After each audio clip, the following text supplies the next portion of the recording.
Muy bien, vamos a seguir con la segunda exposición dentro del sílabus, del índice del curso. La segunda exposición se titula La teología católico-romana después del Vaticano II, los nuevos teólogos de Hanskin a Joseph Ratzinger. Bueno, vamos a dedicar las dos siguientes exposiciones a esa teología católica por varias razones. Una, porque viven ustedes en un país que es mayoritariamente católico. Luego será más o menos practicante, se lo creerá más o menos, etcétera, pero viven ustedes en un país que es mayoritariamente católico. Dos, porque el Perú está en un subcontinente que es mayoritariamente católico, que es Centro y Suramérica. Es decir, eso no tiene vuelta de hoja. Y tres, porque efectivamente esos teólogos católicos han influido enormemente en la marcha de la teología católica y, como veremos en la segunda exposición, en la exposición que va después de esta sobre la teología de la liberación, con un peso enorme. Es más, explica mucho de la situación del papado actual y de lo que les espera a ustedes en el futuro, si yo no me equivoco, que creo que no me equivoco. Vamos a ver, cuando acaba la Segunda Guerra Mundial, y de ahí el título de Teologías para después de guerras mundiales, después de acabar la Segunda Guerra Mundial y nada más morir Pío XII, que es el Papa de la Segunda Guerra Mundial, al que se intenta incensar lo más posible, pero por ejemplo uno de los logros de su pontificado fue ayudar a los criminales de guerra nazis a huir de Europa. Y, de hecho, en Italia se creó lo que se llamó la Ruta de las Ratas, no la llamaban así, la empezaron a llamar así otros, que por orden directa del Papa Pío XII y bajo un obispo germánico que se llamaba Alois Udall, permitió que fueran escapando todos los criminales de guerra nazis y aliados. Por ejemplo, la Ruta de las Ratas, que pasaba algo por España, pero fundamentalmente pasaba por Italia y de ahí salía Hispanoamérica, es la que permitió que Eichmann llegara a la Argentina, es la que permitió que Mengele llegara a la Argentina y la que permitió que muchísima gente se salvara. Luego, una vez en el continente, generalmente les fue bien porque era gente preparada. Es triste decir esto, pero claro, era gente infinitamente más preparada que los paraguayos, que los argentinos, que los brasileños, y más o menos se fueron colocando todos bien. Algunos se fueron a Estados Unidos, les borraron su pasado nazi y consiguieron que los norteamericanos colocaran el primer hombre en la Luna, porque todo el programa espacial de Estados Unidos lo diseñó gente de las SS. Wernher von Braun era un oficial de las SS que decidió que, puesto que les iban a capturar como prisioneros, mejor entregarse a Estados Unidos. Nunca los soviéticos, que eran comunistas, los británicos ya iban a desaparecer como gran potencia, luego nos entregamos a los americanos y hicieron muy buena carrera. Wernher von Braun acabó colocando varios hombres en la Luna, o sea que no les fue mal del todo. Alguno lo atraparon como a Eichmann, pero eso fue la excepción. Nada más concluir el pontificado de Pío XII, que además era un hombre muy involucrado en todo este tipo de cosas, efectivamente la Iglesia Católica tiene que cambiar. No crean, porque esto además forma parte de la propaganda católica, y yo reconozco que esta es una propaganda muy bien articulada. Mentir durante milenio y medio da mucha práctica a la hora de falsear la historia. No crean ustedes que el Vaticano II, como decía Juan XXIII, es un nuevo Pentecostés que cambió la Iglesia, etcétera, etcétera. El Vaticano II, como otros concilios de la historia de la Iglesia Católica, es un intento de adaptarse a las nuevas estructuras del poder internacional. Es decir, si en vez de haber ganado la guerra los Estados Unidos de América y convertirse en la potencia hegemónica de la parte del mundo donde está la Santa Sede, la guerra la hubiera ganado Hitler, pues seguramente no hubiera habido Vaticano II. Es decir, ninguna necesidad de cambiar cosas que se han enseñado durante siglos. Habiendo ganado la guerra Estados Unidos y habiéndose además convertido Estados Unidos en la garantía de que no iba a haber una invasión comunista en Europa Occidental, pues el Vaticano II tenía que cambiar de acuerdo al gusto norteamericano. Por ejemplo, La Iglesia Católica ha sido extremadamente antisemita durante aproximadamente 1 milenio y medio. Las leyes de Hitler de Nuremberg de 1933 son fundamentalmente una copia de las leyes de la Santa Sede para los judíos. De hecho, las leyes antisemitas en el Estado Vaticano se estuvieron aplicando hasta inicios del siglo XX. Y, por cierto, algunos de los episodios terribles que se produjeron todavía a finales del siglo XIX e inicios del siglo XX fue el secuestro de niños judíos. Es decir, hay un caso famoso, el caso de Eugenio Mortara, del que dicen que Spielberg va a hacer una película, no sé si al final la hará o no, que es un pobre niño judío que vive en Roma y que en un momento determinado lo cuidaba una criada que era católica. Y cuidaba bien al niño, le tenía mucho cariño, y en un momento determinado la criada decide bautizar al niño en secreto. De modo que, aprovechando que el niño no se podía defender, en un momento que lo lleva a pasear, lo acerca a una fuente y lo bautiza. Como el niño ya no era judío desde el momento en el que se había bautizado, y por supuesto la Iglesia Católica no podía tolerar que unos padres judíos criaran a un niño católico, secuestran al niño. Y se inicia un famoso proceso que por supuesto pierden los padres, y además el niño en un momento determinado incluso se convirtió en sacerdote. Y esto era muy común, es decir, el caso de secuestro de niños judíos porque una ama de llaves piadosa los había bautizado fue algo muy común en Italia hasta el siglo XX. No fue menos común las explosiones de antisemitismo, posiblemente uno de los intentos mayores de lavado de cara que se lleva haciendo desde hace décadas es mostrar que Polonia solamente fue una víctima de los nazis y de los soviéticos. Polonia fue el país más antisemita del periodo de entreguerras, desde luego mucho más que Alemania e incluso mucho más que Austria. Y de hecho continuamente había pogromos, es decir, saqueos, violaciones, palizas y asesinatos de judíos, generalmente atizados por sacerdotes católicos, a los cuales muchas veces se premiaba dándoles la dirección de una universidad católica, una mejor parroquia, ascendiéndolos, etcétera, etcétera. Y en ese sentido, el antisemitismo católico duró desde luego hasta el Vaticano II, con episodios que yo les podría contar en abundancia. Por ejemplo, hace años yo estuve redactando las memorias del que era presidente de la comunidad judía en España, que era un judío de origen polaco, y él siempre me dijo que los polacos eran muchísimo más antisemitas que los alemanes.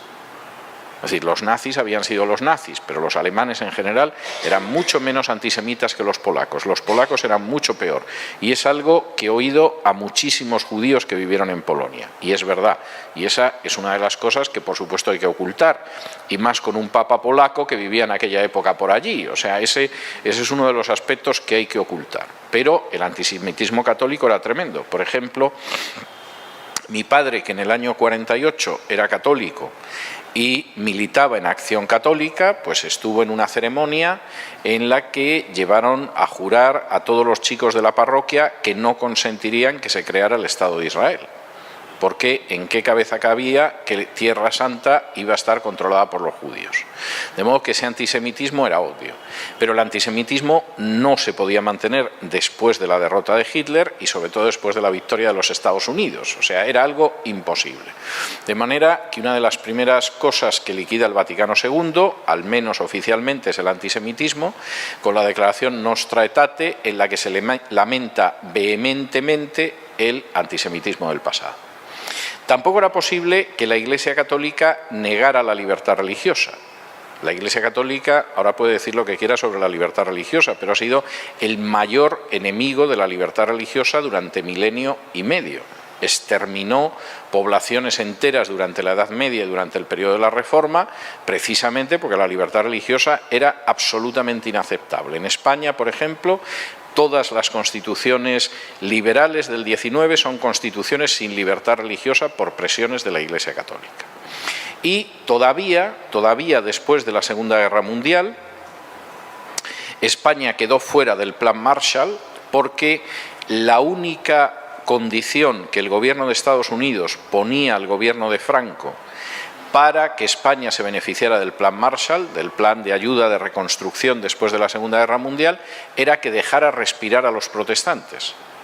Es decir, ni siquiera les pedían que la Iglesia Católica dejara de ser la religión oficial, podía ser la religión oficial, pero por lo menos pedían que los evangélicos españoles tuvieran cierta libertad, y los obispos se negaron y, por supuesto, ya podían estar muriéndose los españoles de hambre por las calles, que por supuesto se morirían de hambre, pero se morirían de hambre en la idea de que no iban a ser contaminados por la herejía protestante. El Vaticano II tampoco puede seguir en esta situación, porque efectivamente Estados Unidos es una nación basada de manera muy clara en la libertad de conciencia y la libertad religiosa, y el Vaticano II también cambia en el tema de la libertad de conciencia y de la libertad religiosa. Muchísimas gracias. Y junto con esto, el Vaticano II tiene que admitir incluso dos de los caballos de batalla que ha tenido con la reforma protestante del siglo XVI y aceptarlos porque no le queda más remedio, que son los cultos no en latín sino en la lengua vernácula. Supongo que Lutero y Calvino estarían aplaudiendo desde el otro mundo, viendo cómo al final la Iglesia Católica, a casi 5 siglos de distancia, va su brazo a torcer, y la edición de la Biblia en la lengua vernácula, en la lengua original de la gente. Es verdad que las Biblias católicas siguen llevando notas, y uno llega a la Biblia católica y de pronto llega a Mateo 13, 44, 45, donde se habla de los hermanos y las hermanas de Jesús y se da el nombre, y por supuesto vas a una nota donde te dice que los hermanos son todo menos hermanos. Pero la Biblia, al final, las ediciones católicas empiezan a encontrarse en cualquier lengua. Es verdad que muchas son versiones ecuménicas, en el sentido de intentar domesticar a los evangélicos, que son muy agresivos, sobre todo en ciertos países. Y es verdad que muchas ediciones de la Biblia ya han empezado a cambiar el vocabulario. Por ejemplo, cuando se llega a justificar, la justificación, etcétera, etcétera, inmediatamente han ido cambiándolo por otras palabras, porque no van a conceder que la Biblia enseña la justificación por la fe, que fue el inicio de la Reforma. Eso ni lo sueñe nadie. Pero lo cierto es que el Vaticano II obligó a la Iglesia Católica a aceptar algunos aspectos simplemente porque la guerra mundial al final la había ganado quien la había ganado y no había más remedio. Por supuesto, esto provocó resistencias dentro de la Iglesia Católica, porque claro, toda la vida te han enseñado que los protestantes son herejes y se condenan, y ahora se convierten en hermanos separados, y te han enseñado que los judíos son poco menos que lo peor del mundo y ahora son nuestros hermanos mayores, y evidentemente esto provoca resistencias, y que fuera de la Iglesia no hay salvación, y ahora resulta que se pueden salvar hasta los musulmanes, y esto lógicamente removió a mucha gente. O sea, que te enseñen una cosa distinta, pues claro, es como si Alicia llega el domingo y cuando predica dice que la Trinidad es falsa, ¿no? La gente se queda ahí y dice, ¿qué ha bebido Alicia? Entonces, evidentemente el Vaticano II provocó una situación grave. Hubo gente que se separó de la Iglesia Católica porque consideraba que sobre todo las enseñanzas de que uno se podía salvar fuera de la Iglesia Católica eran absolutamente inaceptables, pero también por la obediencia jerárquica que existe dentro de la Iglesia Católica, pues la mayoría se quedó ahí, incluso contentísima, porque la Iglesia se renovaba, los signos de los tiempos, etcétera, etcétera.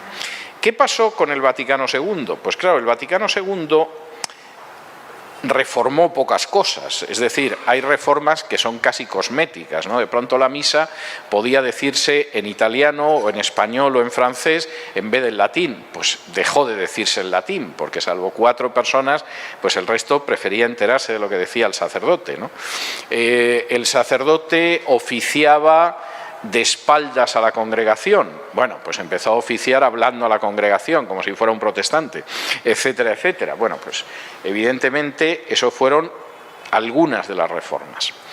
Pero el Vaticano II también intentó mantener en pie todo el edificio sin cambiarlo, es decir, no revisar ningún dogma que fuera específicamente católico. Nadie se puso a discutir la infalibilidad del Papa, nadie se puso a discutir los dogmas marianos, etcétera, etcétera. Es decir, los dogmas que hay se quedan y, de hecho, el 1 de noviembre de 1950, Pío XII había declarado el dogma de la Asunción de María, o sea, esto se va a quedar todo ahí, pero, en fin, se supone que abrimos algo las ventanas. ¿Qué pasa cuando se abren las ventanas? Pues, hombre, lo que pasa cuando se abren las ventanas es que, como venga aire, se vuelan los papeles.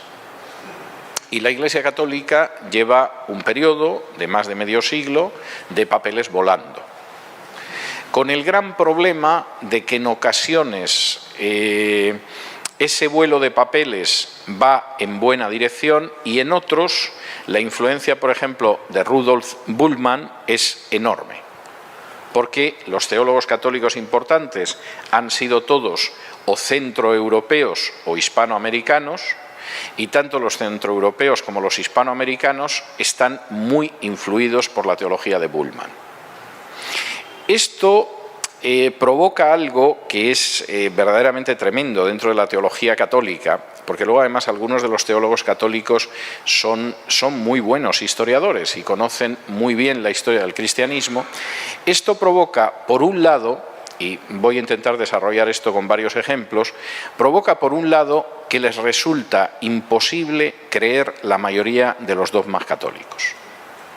Es decir, cuando una persona conoce la historia del cristianismo, es imposible creer en la infalibilidad del Papa, porque, primero, la infalibilidad del Papa se definió como dogma en 1871 en el Concilio Vaticano I. Y claro, no hay quien se crea que un dogma supuestamente tan importante tardaron en definirlo hasta 1871. Es más, todo el mundo sabe que la infalibilidad del Papa se define en 1871 porque Italia, después de siglos de estar dividida en pequeños estados, uno de los cuales eran los estados pontificios, decide reunificarse, quiere tener su capital en Roma, lo que es bastante lógico históricamente, y eso significa el final de los estados pontificios. Y en un último intento de resistir la unificación italiana y perder sus estados, el Papa decide que es infalible. No convenció ni a los católicos italianos. Es decir, Italia se reunificó igual, la capital de Italia se convirtió en Roma y sigue siendo hasta el día de hoy, y por supuesto no tuvo mayor efectividad, pero ya el Papa era infalible. Claro, el que conoce las discusiones del Vaticano I sobre la infalibilidad, con los obispos católicos que conocían historia, diciendo esto es un disparate, esto no se ha enseñado jamás, e incluso en la Edad Media hay una bula que define la infalibilidad del Papa como una doctrina diabólica, pues claro, realmente la gente que conoce la historia se da cuenta de que no puede sostener esos dogmas, como no puede sostener la Inmaculada Concepción de María, es decir, que María nunca tuvo pecado, porque entre otras cosas, un teólogo católico tan importante como Santo Tomás de Aquino niega la Inmaculada Concepción. Y de hecho, al final, en el periodo de la Reforma, el Papa tuvo que prohibir las discusiones sobre la Inmaculada Concepción porque, por ejemplo, los dominicos, siguiendo a Santo Tomás de Aquino, no creían en la Inmaculada Concepción, que finalmente es un dogma que se define a finales del siglo XIX. Claro, cualquier teólogo católico que, aparte de conocer el catecismo, conoce la historia del catolicismo, que es la historia que no conocen los católicos por regla general, no puede sostener la mayor parte de la teología católica. ¿Qué hubiera significado esto si efectivamente se hubiera producido un regreso a la Biblia? Bueno, pues hubiera significado que buena parte de los teólogos católicos, especialmente los más importantes, hubieran dinamitado totalmente el edificio católico y con 500 años de retraso se hubieran colocado en el punto en el que se colocó Lutero y otros reformadores. Pero el gran problema de los teólogos católicos es que en lugar de regresar a la Biblia, regresan a Bultmann. Y entonces, mientras por un lado es verdad que te dicen la mayoría de los dogmas católicos no tienen pie ni cabeza, no tienen justificación histórica, contradicen siglos de historia del cristianismo, etcétera, etcétera, al mismo tiempo tienen una visión bulmaniana de la Biblia. Por ejemplo, es el caso de un teólogo, le voy a dedicar un par de minutos, pero es un personaje de cierta relevancia, que se llama Edward Schillebeeck. ¿A ustedes no les suena Schillebeeck? Yo padecí sus libros, pero es un ejemplo de esa teología católica. Schillebeeck es un teólogo holandés que podía haber tenido un apellido más sencillo, llamarse García o algo así. Bien, Schillebeeck murió en el 2009, había nacido en 1914 y es uno de los teólogos verdaderamente importantes desde el Concilio Vaticano II. Es decir, es uno de esos teólogos católicos que, en su caso, era dominico, era un personaje que había estudiado, o sea, era de la gente que, aparte de conocer la Suma Teológica de Santo Tomás, se había dedicado a leer a los teólogos, entre ellos a Rudolf Bultmann, y en un momento determinado es uno de los teólogos asesores del Concilio Vaticano II. Asesor sobre todo los obispos holandeses. Incluso en 1966 él es uno de los inspiradores del catecismo holandés, que a ustedes, por supuesto, no les sonará nada, pero que fue un terremoto en los años 60 porque la Conferencia Episcopal holandesa decidió sacar un catecismo donde negaba la veracidad de pasajes de las Escrituras. Y entonces, dentro de la línea bulmaniana, pues en fin, lo de Adán y Eva, eso, en fin, eso era un mito, una leyenda, lo que ustedes quieran, y tenía otras conclusiones de este tipo. Y claro, lógicamente el catecismo holandés que autorizaron los obispos holandeses, pues en algunos aspectos contradecía la Biblia e incluso contradecía el dogma católico. Como el catecismo holandés tuvo tantísimo éxito, en España, por ejemplo, se publicó.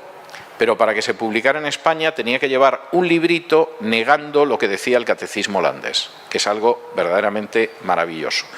Esa edición del catecismo holandés que yo tenía y la guardaba como oro en paño se ha perdido en uno de mis exilios y no sé dónde andará ahora, pero cuando yo lo leí en su día y lo leí varias veces llamaba la atención porque tú ibas leyendo el catecismo holandés y decías, pero bueno, si esto es Bultmann, o sea, esto de católico ya tiene poco. Tiene algo, le quedaba alguna cosa, pero poco. Y entonces ibas al librito que había redactado uno de los obispos españoles y ya te enseñaba la verdad y lo que era lo que enseñaba la Iglesia Católica. En un momento determinado, Schillebeeck, que además era un personaje, claro, era enormemente popular, publica un libro que se titula Jesús, historia de un viviente. Jesús, historia de un viviente, yo creo que es uno de los libros más aburridos que yo he leído en mi vida. Y además era un libro enormemente largo, se supone que es una biografía de Jesús sobre poco más o menos, es pesadísima. Yo, sinceramente, admiro a los miembros del Santo Oficio que leyeron el libro para encontrar los errores doctrinales, porque leer aquello era una verdadera tortura, o sea, un libro aburrido, pesado. En general, la mayoría de los teólogos católicos después del Vaticano II son pesadísimos. Yo creo que la gente los sigue porque no los ha leído, como a Gustavo Gutiérrez, del que luego hablaré. Pero el Jesús, historia de un viviente, era un libro pesadísimo. Pero era un libro tremendamente bulmaniano. Negaba la divinidad de Jesús, negaba la concepción virginal de Jesús y negaba casi todo como lo hubiera negado Bultmann. No era totalmente bulmaniano, seguramente era neobulmaniano, pero en principio negaba verdades fundamentales. Y lo peor del asunto, y aquí es donde cayeron sobre Schillebeeck, es que negaba la infalibilidad del Papa. De manera que 2 años después de la publicación de su libro lo convocó el Santo Oficio acusándolo de 9 herejías. En la Edad Media lo hubieran torturado y lo hubieran quemado en la plaza pública, pero eso en los años 70 ya no se podía hacer. Queda feo quemar a alguien en la hoguera. Buscan otras maneras de presionarte, pero lanzarte a la hoguera de momento es algo que está muy mal. Y a pesar de que la Santa Sede lo acusó en 1976 de 9 herejías, todavía en 1981 andaban detrás de él porque lo protegían los obispos holandeses y además él escribió un librito donde daba unas clarificaciones en las que se veía que efectivamente negaba verdades fundamentales. Cuando lo volvió a convocar Roma, él dijo que no iba. Y además dijo una verdad como un templo, que es que la Congregación para la Doctrina de la Fe pues no es ni más ni menos que el antiguo Santo Oficio, es decir, la Inquisición. Y Schillebeeck es un personaje que ya en el colmo, en el año 1981, le dio la Fundación Erasmus el premio Erasmus, que es un premio muy prestigioso en Holanda y en la Unión Europea, como diciendo, será un hereje, pero usted no lo puede tocar. Es verdad que Schillebeeck, después de que empezaran a perseguirlo en los años 80, yo creo que no escribió nada más de relevancia y murió en el año 2009. Murió además con más de 90 años, porque claro, la verdad es que estos teólogos viven mucho tiempo. Hans Küng, del que voy a hablar ahora, va a cumplir 90 años el mes que viene. Pero efectivamente Schillebeeck es un ejemplo de lo que ha pasado con la teología católica. Es decir, al tener cierta libertad, esa teología podía haber vuelto a la Biblia y en lugar de volver a la Biblia se inspiró en Bultmann. Y entonces, si por un lado, simplemente por el conocimiento histórico, te pueden decir que hay una serie de dogmas católicos que son totalmente falsos, por el otro lado, sin embargo, no van a volver a la Biblia porque son bulmanianos. Y esa es la gran tragedia de la teología católica en términos generales. Hay alguna excepción, de la que hablaré seguramente al final de la siguiente exposición, pero esa es la cuestión. Es el caso también del teólogo católico más importante después del Vaticano II, y sigue siendo el teólogo católico más importante, aunque a mí a veces me parece de una superficialidad que me asusta. Es decir, parece algo, dice con una ampulosidad unas cosas que dices, pero si eso es la cosa más sencilla del mundo, ¿no? O sea, me parece como el niño que ha descubierto las orugas y de pronto viene a casa hablándote de las orugas, ¿no? Y entonces es lo que me pasa con Hans Küng. Hans Küng es suizo. Nació en 1928 y es un personaje muy curioso porque es la evolución del sacerdote y teólogo que podría haber hecho una gran carrera dentro de la Iglesia Católica y prefirió ir por su camino, lo cual es una muestra de integridad, pero claro, su camino ha terminado en lugares poco recomendables. Es muy interesante que Hans Küng durante muchos años fue amigo íntimo de Joseph Ratzinger, el que llegó a ser el Papa Benedicto XVI. Y de hecho, durante la primera parte de su vida, por ejemplo, a Ratzinger y a Küng los nombraron teólogos asesores de Juan XXIII, del Papa Juan XXIII, en el Concilio Vaticano II, hasta que el concilio acabó en 1965. De hecho, Küng quería tanto a Ratzinger que Küng, en un momento determinado, es el que consigue que la Universidad de Tubinga le nombre a Ratzinger catedrático de teología dogmática. Y luego Ratzinger le va a devolver el favor consiguiendo que a él también le nombren catedrático. Es decir, era gente muy unida y que se identificaba mucho. Hans Küng ha escrito 3 volúmenes de memorias. Yo he leído los 2 primeros y tengo el tercero al lado de mi cama para hincarle el diente un día de estos. Y la verdad es que es muy entretenido para comprender lo que fue el Vaticano II, para ver lo que piensan los teólogos católicos que saben de lo que hablan y para ver lo que ha sido la evolución de la Iglesia Católica. Por ejemplo, él cuenta que los teólogos, que eran teólogos especialistas, que sabían de lo que hablaban y que eran católicos, llegan todos al Vaticano II convencidos de que hay dogmas católicos que son falsos. Y ahí existe la primera división, porque algún teólogo católico muy importante, como Karl Rahner, decide que como ya se ha definido como dogma, no vamos a tocarlo. Es decir, no armemos lío. Es verdad que eso no es cierto, pero no armemos lío. Ya lo han definido como dogma. Como digamos que un dogma definido es falso, se va a armar la marimorena y entonces mejor no lo tocamos. Mientras que había otros teólogos, como era el caso de Hans Küng, que decían, no, es que si es falso, eso tenemos que reexaminarlo y sacarlo. Porque ¿cuál es el sentido de que la gente se vea obligada a creer dogmas que no son verdaderos? Otra de las cuestiones es qué hacían con las iglesias que no eran la Iglesia católica. Y aquí lo que cuenta Hans Küng en sus memorias es fantástico, porque dice que en una reunión de los teólogos católicos que sabían lo que había, de pronto dicen, bueno, nosotros empezamos reconociendo que Lutero tenía razón y luego caminamos hasta donde lleguemos. Claro, que en una iglesia en la que Lutero todavía tiene 2 excomuniones encima, y todavía se escriben panfletos denigrando la figura de Lutero y mintiendo y calumniándolo, los teólogos más brillantes de la época dijeran, aquí lo primero que hay que hacer es reconocer que Lutero tenía razón y a partir de ahí a ver hasta dónde llegamos, dice desde luego muchísimo.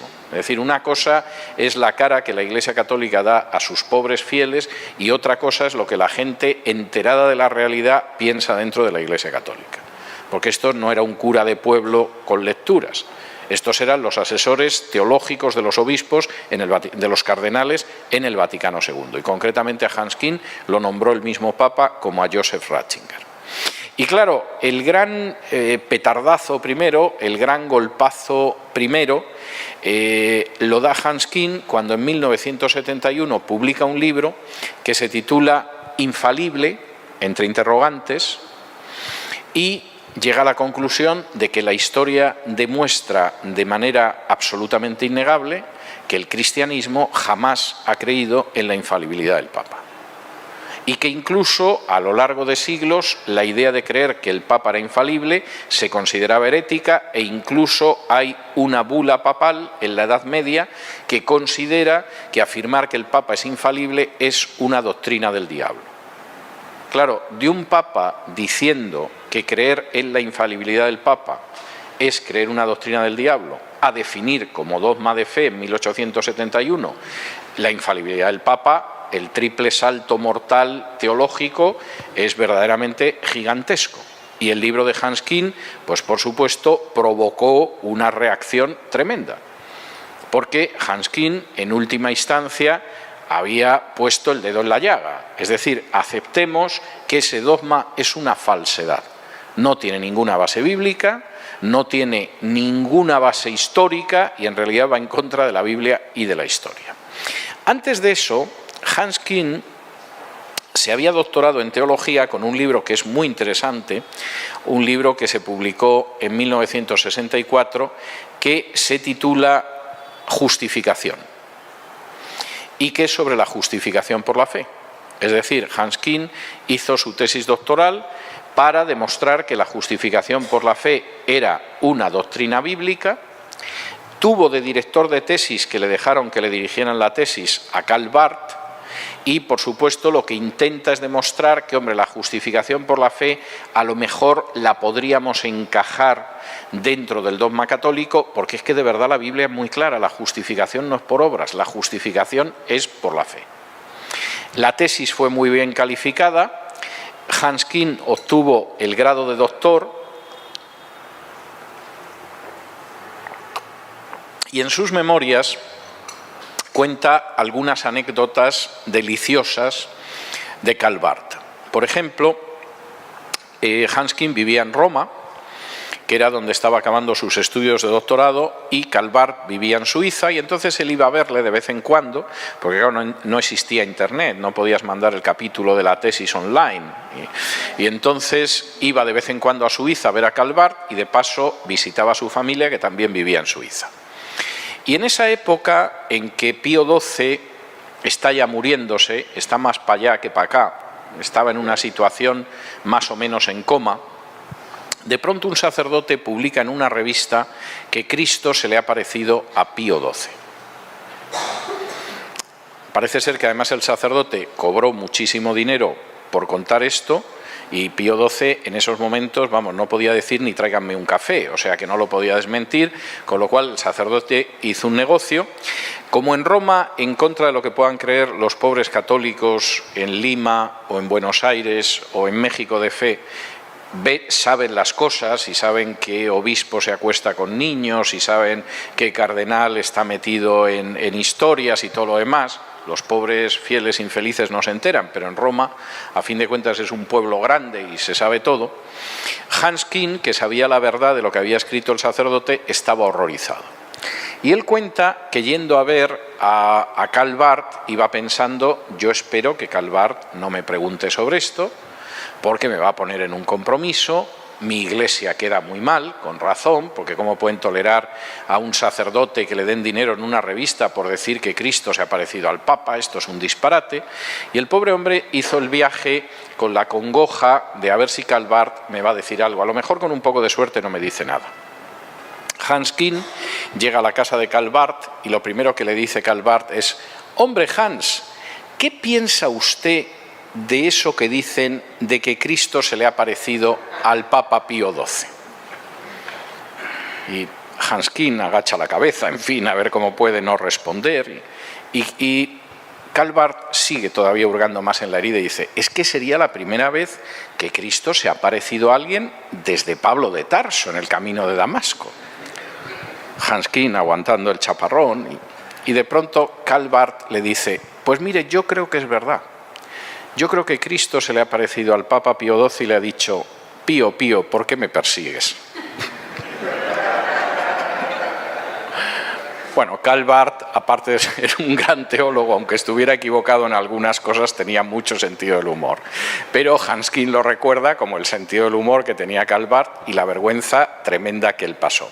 Ya pueden ustedes imaginarse que un teólogo católico que conoce muy bien la historia, Küng es un personaje que conoce magníficamente bien la historia de la Iglesia Católica y por eso no está dispuesto a comulgar con ruedas de molino, y que en 1971 escribió el libro Infalible entre interrogantes, que hubo algún teólogo católico que pretendió contestarle, pero hizo el ridículo, porque lo que decía Hans Küng no tenía más vuelta de hoja.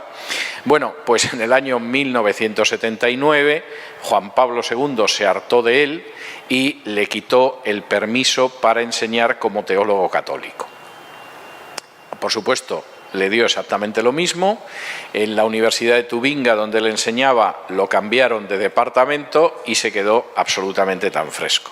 Pero claro, como la base al final de Hans Küng es no el regreso a la Biblia, que eso sería absolutamente maravilloso, sino que es la teología liberal, pues Hans Küng ha ido de mal en peor. Por ejemplo, en el año 1986 ya estaba participando en el tercer encuentro teológico budista cristiano, lo cual, en fin, dice bastante de Hans Küng. En los años 90 empezó a defender la tesis de que la única manera de que hubiera paz en el mundo era que todas las religiones se pusieran de acuerdo. De hecho, en 1991 él da una conferencia, que fue una conferencia célebre, que se titulaba No habrá paz entre las naciones hasta que haya paz entre las religiones. En todos estos años, yo no sé cómo Hans Küng no se ha dado cuenta de que por ese camino no llega a ningún lado, porque él ha contado alguna anécdota muy entretenida. Por ejemplo, cuando surgió toda la historia del diálogo entre civilizaciones, que lo lanzó el gobierno islámico de Irán, le invitan a uno de estos diálogos y le invitan porque él es un teólogo católico importante. Y entonces Hans Küng se cree que van a poder hablar y que efectivamente pues los teólogos que van de otras religiones van a poder debatir, no van a intentar convencer, pero van a poder debatir con los teólogos musulmanes. Y entonces se levanta uno de los ayatolas y le dice: no, el diálogo no es así. El diálogo es que nosotros hablamos y ustedes escuchan. Lo cual debería de haber bastado como para que Hans Küng se diera cuenta de hasta dónde llevaba ese camino, pero no se dio cuenta. En 1998, todavía más en la línea del disparate, Hans Küng publicó un libro, que es verdad que lo coescribió con otro autor que se llamaba Walter Jens, un libro que se llamaba Morir con dignidad, donde aceptaba la eutanasia. y empieza a defender la eutanasia, que es una de las cuestiones que él ha defendido en los últimos años, igual que, por ejemplo, es un defensor del aborto. O sea, que quiero decir que Hans Kuhn ha ido desviándose en ese sentido. Y en el año 2005 se produjo algo que fue notable, y es que volvió a encontrarse después de décadas con su amigo Ratzinger, que por aquel entonces era el Papa Benedicto XVI, y estuvieron charlando durante varias horas.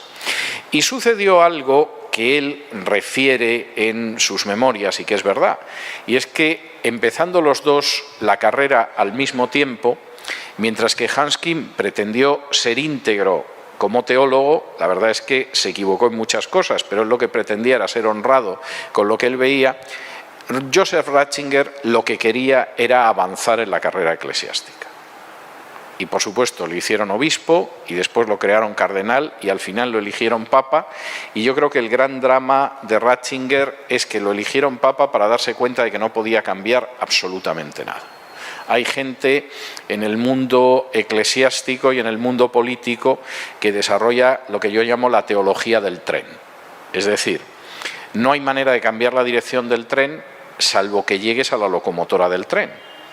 Pero para llegar a la locomotora del tren te tienes que subir al tren con el destino que tiene e ir pasando de vagón en vagón, y cuando tú llegas a la locomotora tú cambias el destino. Bueno, a mí la experiencia me dice en políticos y en obispos, como el caso de Ratzinger, que cuando llegas a la locomotora tú sigues el trayecto que había marcado exactamente igual. Es decir, es verdad que a lo mejor tú llevas ahora los mandos del tren, pero el tren sigue en la misma dirección, que fue lo que le pasó al pobre Ratzinger, que se va a pasar toda su vida hasta que se muera, que parece ser por un mensaje de las últimas horas que puede que esté cerca, se va a pasar sin salir del Vaticano, porque sobre él pesa una orden internacional de búsqueda y captura como cómplice en la cobertura de delitos de abuso de niños, y el que pensaba en su momento que si abdicaba se iba a poder retirar a un monasterio muy bonito de Alemania, pues se va a pasar lo poco que le queda de vida en el Vaticano sin poder salir, porque le pueden detener en cualquier momento. Pero volviendo a Hans Kuhn, parece que la cena entre ellos fue muy agradable, pero no mucho más allá de eso.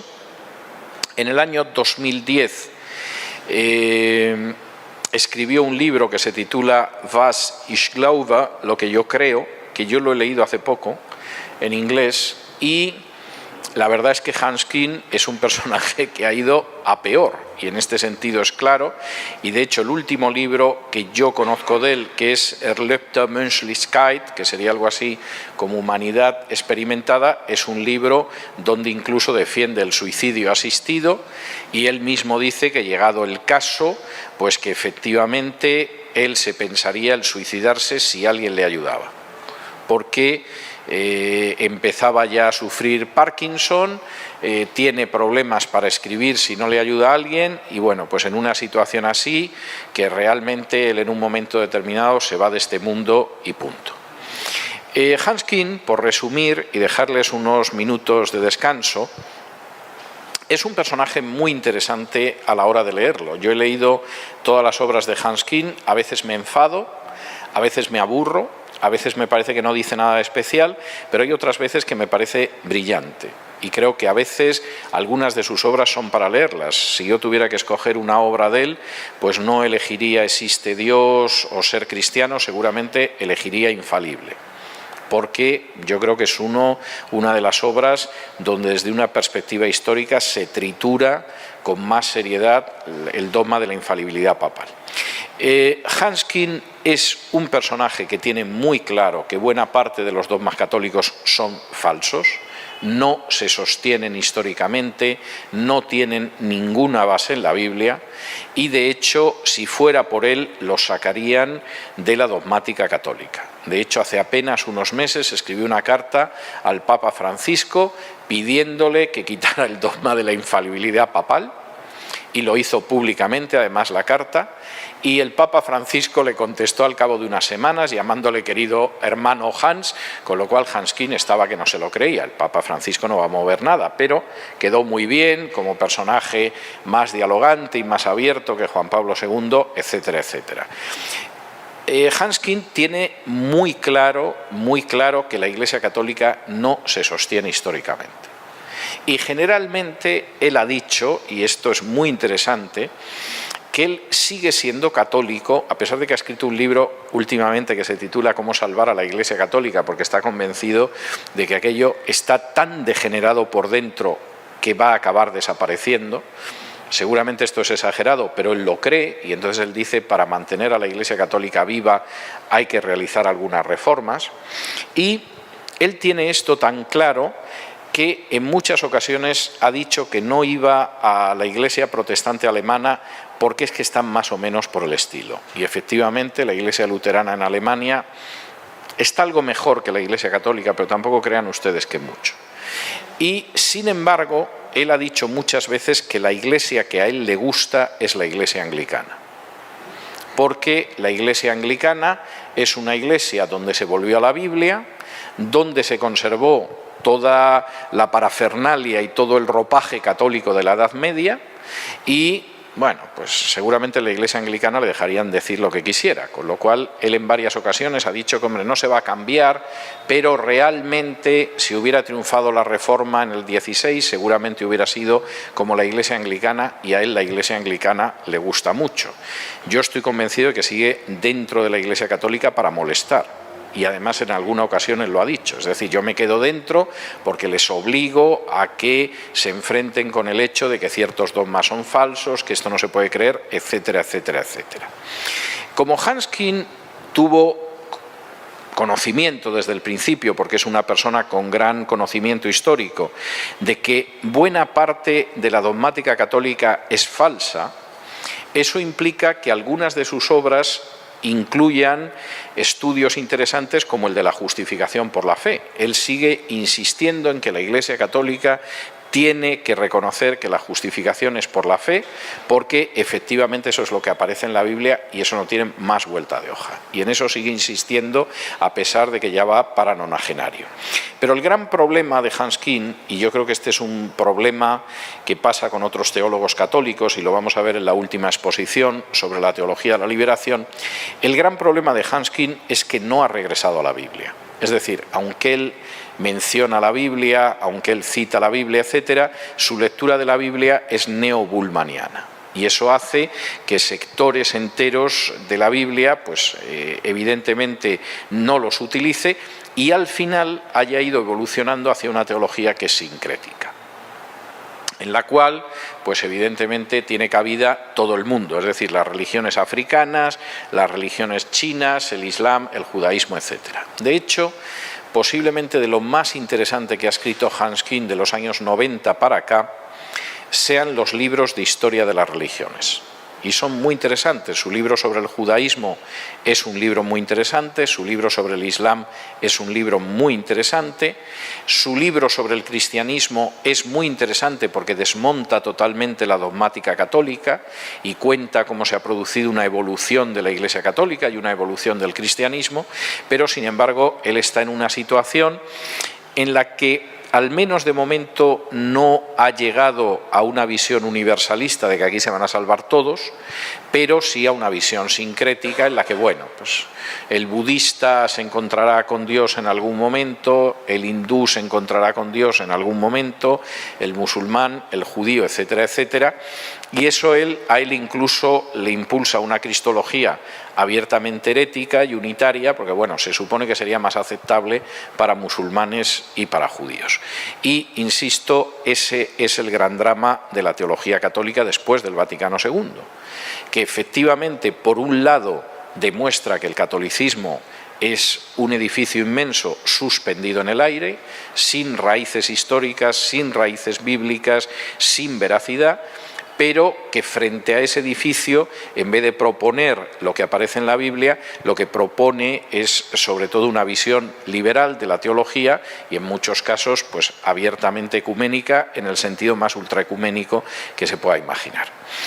Vamos a concluir aquí esta exposición. ¿Tienen ustedes alguna pregunta sobre el inicio de la teología católica después del Vaticano II? Bien, si no tienen ninguna pregunta, vamos a tomar 5 minutos de descanso, no más de 5 minutos, y regresamos para la tercera exposición, que va a ser la segunda sobre la teología católica después del Vaticano II y que va a ser sobre la teología de la liberación.